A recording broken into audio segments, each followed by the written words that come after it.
Всем доброй ночи, друзья мои. Наконец-то я добралась до той работы, ради которой, собственно говоря, и вот подготовила этот алтарь. Ведьмы испокон веков были неуязвимы. Об этом знали те, кто пытался как-то им навредить, кто их облаивал. Они понимали, что, невзирая на то, что они могут говорить все, что угодно, да, тут на каждый роток не накинешь платок, но в любом случае, невзирая на то, что они говорили, но вредить ведьме и чинить какое-то препятствие ее труду и ее жизнедеятельности было невозможно. Просто могли лаять за спиной, и все. Их действия, их сплетни, их грязные черные посылы, они никак ей не вредили. То есть помимо каких-то сплетен, каких-то необоснованных, в общем, разговоров, болтовни, вот дальше этого ничего не шло.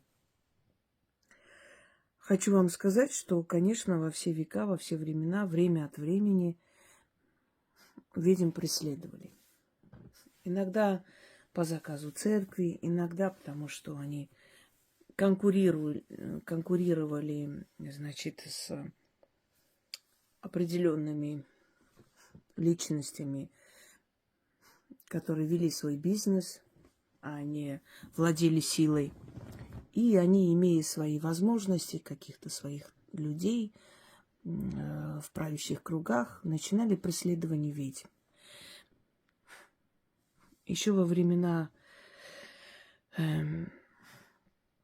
Людовика XIV, кажется, его жены Марии Антуанетты, в Париже был такой большой салон, открытый, куда шли знаменитости узнавать свою судьбу. Салон мадам Ленорман. И как-то туда зашла королева Франции Мария Антуанетта. Она попросила посмотреть ее судьбу. Ленорман долго отпиралась, не очень хотела. Но та смогла ее уговорить. Она была очень обаятельная дама. Смогла уговорить, смогла успокоить, что говорите как есть, не переживайте, не бойтесь. И она просто рассказала полностью, что жизнь свою она закончит на эшафоте, ее супруг в том числе, и правление их династии на них закончится.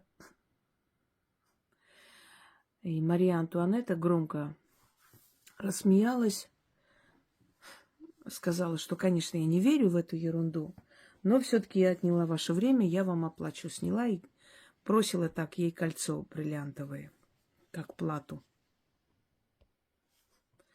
Через некоторое время случилось то, что случилось. Весь мир был этому свидетель.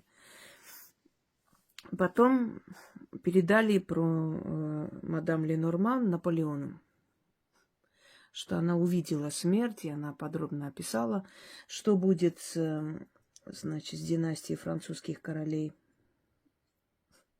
И он отправил одного из своих генералов на разведку. Тот подошел, и она, увидев его, сказала, что он будет король.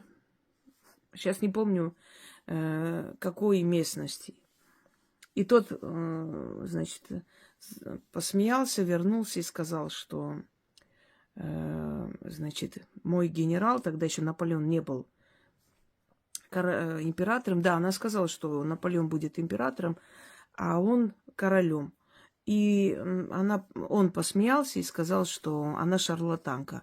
И когда передал Наполеону, а у него уже были его планы, мы знаем, да, наполеоновские планы, он уже намеревался династию создать свою. Только никто об этом еще не знал, и Наполеон сделал вид, что ему смешно, но не совсем смешно. И после того, как он зашел на престол и этого генерала сделал королем какого-то там, какой-то местности, по-моему, даже свою сестру Полину выдал за него замуж. И Полину или Каролину, вот не помню точно, ладно. Потому что одна из них была женой Мюрата. И он, значит, этот генерал отправляет бриллиантовую там гарнитуру в мадам Ленорман в подарок. Потому что все, что она сказала, все сбылось. То есть хочу вам сказать, что верили таким женщинам, шли к ним за помощью, но сторонились, боялись, потому что то, что люди не могут объяснить, они, как правило, это все очерняют. Но почему до ведьм добраться не могли? Потому что у ведьм была защита. И, естественно, имея такую защиту, они учили своих, ну, как бы сказать, людей, которые к ним ходили за помощью, учили, как себя защитить. И сами начитывали, и говорили им, как и что нужно делать, что нужно куда относить, каким силам нужно обращаться, где-то на закате дня, где-то, значит, на восходе, где-то в 12 ночи и прочее, прочее. Поэтому, зная вот эти все древние тайны, можно было спокойно жить, зная, что они неуязвимы. Я хочу вам подарить защиту под названием 4 защитных круга. Я уже говорила вам, что круг – это определенное такое ментальная такая территория, где развивается ваша энергия. То есть, начитывая или вокруг себя окружились, начитывая защиту, или на все 4 стороны света, поворачиваясь, кланялись всем 4 сторонам света и 4 стражникам этих сторон, начитывали на перекрестке, начитывали, значит, кружась вокруг своей оси, где-то против часовой стрелки, где-то по часовой стрелке, по-разному. Это все создает определенный такой, в тонком плане, определенный ментальный круг, который не виден, но который нас защищает. Поэтому, если вы часто будете, можно, конечно, с разными другими защитами начитывать, и мороками, и прочее, прочее, и обезопасить себя, закрыть себя от лишних глаз. Вот, можно начитывать таким образом. Можно просто читать эту защиту. Она очень сильная, потому что здесь призывы древних сил, иерархии сил, которые каждый из них визуально чертит вокруг вас защиту. То есть один круг защитный, потом второй круг защитный, третий, четвертый. Это считайте, что хоть оно вам не видно, но это некая стена, за которой вы можете спрятаться. Вот представьте, определенная стена, и не одна стена, 4 защитных крепости, стены, за которым вы прячетесь. Естественно, вас достать будет непросто. Вообще в наше время, поскольку мы живем в социуме, да и вообще всегда жили в социуме люди, но сейчас особенно вот эта вот злость, ярость, постоянные войны, агрессивное человечество стало, да и очень много, скажем так, мы это все видим, да, это информационная вот эта война, для того, чтобы оградить себя от постоянных стрессов, от постоянных нервотрепок, потому что эти все не очень хорошие посылы, они отнимают у нас силы, могут на время остановить финансы, потому что это все копится. Это как грязь, понимаете, как слоями ложится на вашу энергию. Время от времени проводите чистки и начитывайте защитой. А если у вас какой-то трудный период жизни, то защиты начитывайте как можно чаще, чтобы это все обошло стороной. Потому что это невидимая сила, которая вас оберегает. Вот, например, много случаев, один приведу пример, когда на женщину коллега хотел пойти и написать заявление, значит, на что-то, ну, настучать, в общем, о том, что какой-то там служебную какую-то проверку она не провела, что-то еще. В общем, люди при погонах, и им это не нужно. И она все время начитывала себе эту защиту. Каждый день приходила в кабинете, читала, и в этот день человек собирался пойти, значит, написать заявление, на полпути ему стало плохо, его отвезли в больницу. Еще раз он собрался поехать опять, значит, настучать в Москву. На полпути у него авария случилась, машину эвакуировали. Он опять в больницу поехал. Правда, на сей раз обошлось царапинами, но все равно. И в третий раз, когда он собирался и уже, значит, в паку складывал это все и грозился, что я в любом случае доберусь до тебя и пойду и все это доложу, у него сердцем стало плохо. И когда его уже третий раз в больницу отвезли, начали все шушукаться и переглядываться, что, в общем, перед ними ведьма. Ну, как обычно, то, что не могут объяснить, обязательно надо, значит, очернить, культурно говоря. Но, по крайней мере, он перестал этого делать, потому что жена, говорят, что дома скандалила. Он там рассказывал потом своим коллегам, что жена поскандалила, говорил, каждый раз, когда ты собираешься ехать на нее настучать, у тебя что-то случается. Неужели ты не понимаешь, что это взаимосвязано? Хватит уже рисковать. И он действительно перестал это делать. Вот она защита. Ее не видно. Не потрогаешь, не обвинишь человека, что ты что-то начитываешь, ты такая, ну, это будет голословно, потому что бездоказательно, да и научно не доказано, как некоторые говорят. Но она срабатывает. На тонком плане она срабатывает, и не могут до тебя добраться. Представляете? Вот ты чертишь эту стену, и не могут до тебя добраться, понимаете? Это не видно, эта стена, не слышно. Ты как жила, так и живешь. Но не могут, что-то случается, какое-то препятствие, потому что приходят силы, и они помогают. Просто это уже невидимое проявление магии. Вот, например, если пупочную грыжу заговорить, там, ну, самое больше 3 раза надо заговаривать, чтобы она прошла, у детей особенно. Это видно, да, это осязаемо. Мы видим, что это точно, вот она прошла, вот она же была и нету. Но точно так же работает магия и в тех сферах, где мы не видим. Но она точно так же срабатывает. Просто мы там не видим, но видим результат. Итак, значит, как нужно читать? Поворачиваясь на 4 стороны света, вы то есть вы стоите посреди комнаты, поклонились, прочитали. Потом повернулись на другую сторону, поклонились, прочитали. Вот так сделали круг, вернулись обратно. Это вокруг своей оси, можно сказать. Неважно, по часовой, против часовой здесь не играет роли. Читать можно в любое время, когда вы чувствуете, что вам нужна срочная защита. А если у вас трудный период, то начитывайте часто, каждый день, пока эта беда не пройдет. Слова заговора следующие. Одним словом, получается, 4 раза вы читаете. Итак, начнем. Не своим ходом по земле иду, на черном коте бегу, на серой собаке поспешаю, вороном по небу лечу, колесом качу. Соломонову печать на чело надеваю, своих врагов ногами попираю. Кто меня испугался, тот убежал, а кто не успел, сгинул во тьму, да пропал. Чтобы недруги мои, словно годовалые телята, не говорили, а мычали. Как волки дикие, не речь держали, а завывали.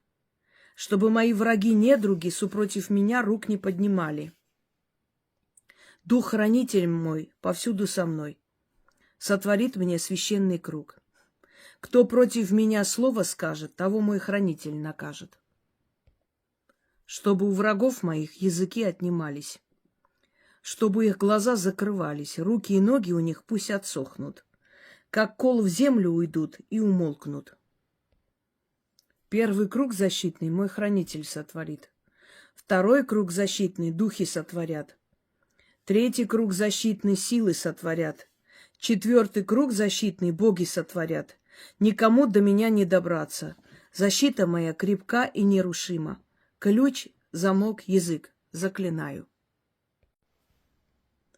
Не своим ходом по земле иду. На черном коте бегу. На серой собаке поспешаю. Вороном по небу лечу. Колесом качу.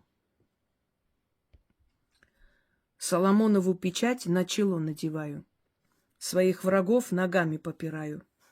Кто меня испугался, тот убежал. А кто не успел, сгинул во тьму, да пропал. Чтобы недруги мои, словно годовалые телята, не говорили, а мычали. Как волки дикие, не речь держали, а завывали. Чтобы мои враги-недруги супротив меня рук не поднимали. Дух-хранитель мой повсюду со мной, сотворит мне священный круг. Кто против меня слово скажет, того мой хранитель накажет. Чтобы у врагов моих языки отнимались, чтобы их глаза закрывались, руки и ноги у них пусть отсохнут, как кол в землю уйдут и умолкнут. Первый круг защитный мой хранитель сотворит. Второй круг защитный духи сотворят. Третий круг защитный силы сотворят. Четвертый круг защитный боги сотворят. Никому до меня не добраться. Защита моя крепка и нерушима. Ключ, замок, язык. Заклинаю. Не своим ходом по земле иду. На черном коте бегу. На серой собаке поспешаю. Вороном по небу лечу. Колесом качу. Соломонову печать на чело надеваю. Своих врагов ногами попираю. Кто меня испугался, тот убежал. А кто не успел, сгинул во тьму, да пропал. Чтобы недруги мои, словно годовалые телята, не говорили, а мычали. Как волки дикие, не речь держали, а завывали. Чтобы мои враги-недруги супротив меня рук не поднимали. Дух-хранитель мой повсюду со мной, сотворит мне священный круг. Кто против меня слово скажет, того мой хранитель накажет.